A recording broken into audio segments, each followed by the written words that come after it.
तारीख थी 20 अक्टूबर 2024। दिल्ली का नांगलोई इलाका और शाम का वक्त। जरा इस मंजर की कल्पना कीजिए। एक छोटे से किराए के घर की छत पर 20 साल की एक लड़की चांद निकलने का बेसब्री से इंतजार कर रही है। वो 7 महीने की गर्भवती है और उसने करवा चौथ का व्रत रखा है। बिल्कुल आम सी बात लगती है ना, लेकिन यहाँ एक बहुत ही डरावनी विडंबना छिपी है। वो जिस शख्स की लंबी उम्र के लिए भूखी प्यासी है, जिसे वो अपना पति मानती है, असल में वो उस इंसान का असली नाम तक नहीं जानती। आज की हमारी इस खास तहकीकात में हम जिस केस की फाइल खोलने जा रहे हैं वो किसी को भी अंदर तक झकझोर कर रख देगी। ये सिर्फ एक क्राइम स्टोरी नहीं है, बल्कि एक ऐसा खौफनाक सच है जहां एक तरफ एक लड़की अपने प्यार के लिए प्रार्थना कर रही है और दूसरी तरफ वही प्यार अगले 24 घंटों के भीतर उसकी जान लेने की एक खौफनाक साजिश रच चुका है।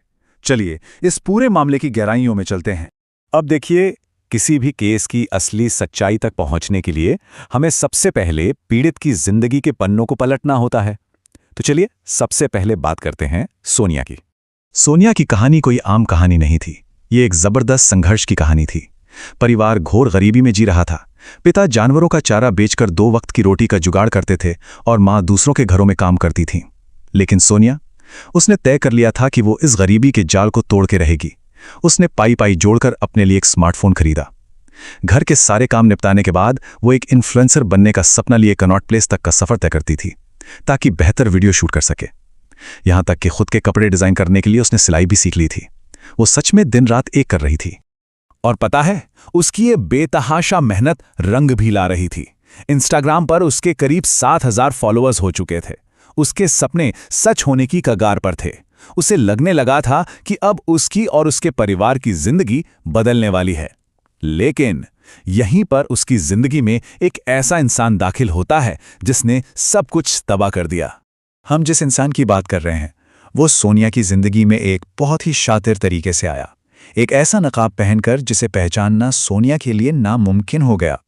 करीब 15 महीने पहले सोनिया की मुलाकात एक लड़के से हुई जिसे वो प्यार से भूत बुलाती थी। उस लड़के ने खुद का नाम संजू बताया। वो हाथ में एक धार्मिक कड़ा पहनता था, हिंदू नाम का इस्तेमाल करता था और सोनिया के साथ पूरे उत्साह से दिवाली भी मनाता था। सोनिया के परिवार ने भी उसे अपना लिया क्योंकि वो सोनिया को खुश रखता था। लेकिन इस मासूम चेहरे के पीछे का सच बेहद डरावना था। वो संजू नहीं बल्कि सलीम था। उसने एक पूरी की पूरी झूठी जिंदगी गढ़ रखी थी। फर्जी नाम, छिपी हुई पहचान और धोखा। ये पूरा रिश्ता एक बहुत बड़े झूठ की बुनियाद पर टिका था। फिर आता है अगस्त 2024। केस डायरी के मुताबिक ये वो टर्निंग पॉइंट था जहां से हालात बिगड़ने शुरू हुए। सोनिया को पता चला कि वो 5 महीने की गर्भवती है।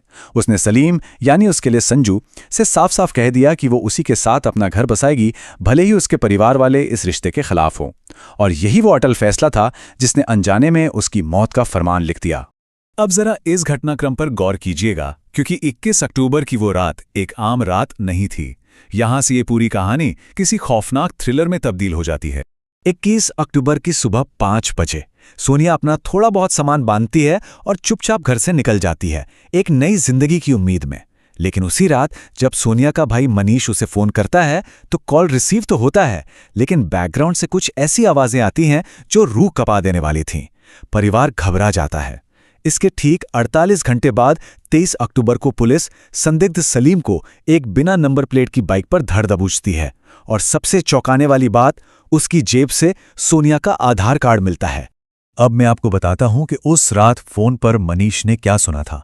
जब मनीष फोन पर सोनिया से बात करने की मिन्नतें कर रहा था, तब बैकग्राउंड से एक आवाज आ रही थी जो कह रही थी, गड्ढा और गहरा खोदो। जरा सोचिए, एक भाई फोन पर अपनी बहन की सलामती पूछ रहा है और दूसरी तरफ से उसकी कब्र खोदने के निर्देश दिए जा रहे हैं। इस एक वाक्य ने पूरे परिवार के पैरों तले जमीन खिसका दी।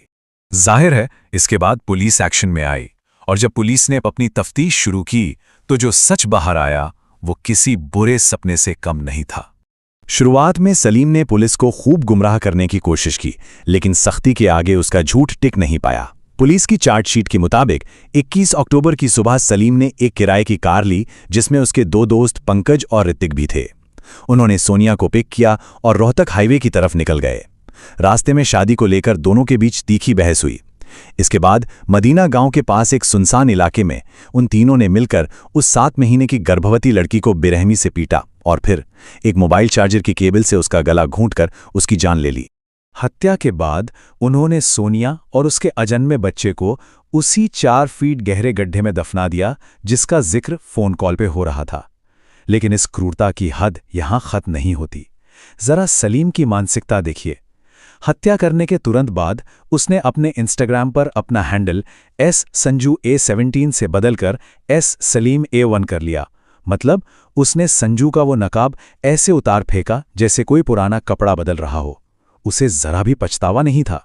इस पूरे केस का अंजाम बहुत ही दर्दनाक है और इसके पीछे छूट गए हैं कई सवाल और एक टूट चुका परिवार। इस जघन्य अपराध का सबसे दुखद पहलू उस मां का दर्द है जिसने अपनी बेटी को खोया है। सोनिया की मां का एक बयान इस मामले के एक और कड़वे सच को सामने लाता है। वो कहती हैं कि हत्या से पहले सलीम के परिवार वालों ने कहा था कि उनका अपने बेटे से कोई लेना देना नहीं है, लेकिन हत्या के बाद अब वही परिवार सलीम को बचाने की हर मुमकिन कोशिश कर रहा है।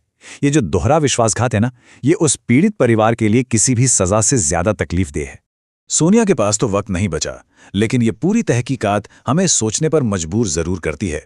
ये केस इस बात का जीता जागता और खौफनाक सबूत है कि जब आप चेतावनी के उन छोटे छोटे संकेतों को नज़रअंदाज कर देते हैं तो उसका अंजाम कितना भयानक हो सकता है। एक 20 साल की लड़की जो अपनी मेहनत के दम पर गरीबी की बेड़ियों को तोड़ना चाहती थी, उसके सारे सपने एक फरेब के गड्ढे में दफन हो गए। तो अंत में सवाल यही बचता है कि किसी भी रिश्ते में अंधा विश्वास करने से पहले सच्चाई की तह तक जाना कितना जरूरी है, क्योंकि कभी-कभी इस अंधे विश्वास की कीमत इंसान को अपनी जान देकर चुकानी पड़ती है। आज के इस विश्लेषण में बस इतना ही।